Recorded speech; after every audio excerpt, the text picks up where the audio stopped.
வேதனை கலைஞான போதனை தெளிவான சதுர்வேதனை கந்தூலி காவலுக்கு காவல் நாடகமரா ஓட கரையை தாண்டி அமர்ந்திருக்கும் மணீஸ்வரமரா ரத்தமதி ரத்தமதி பரபரக்க நாடி வர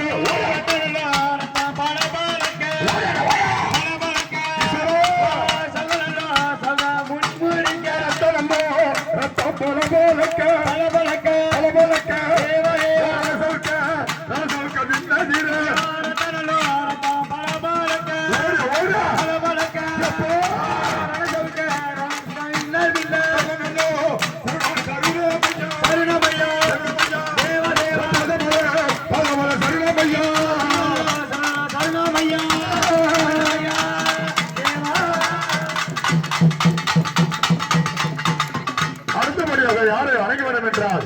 அக்கினியில் பிறந்தவள் எப்படி செக்கெட்டியார் என்பவர் உருவானவள் அவளையும்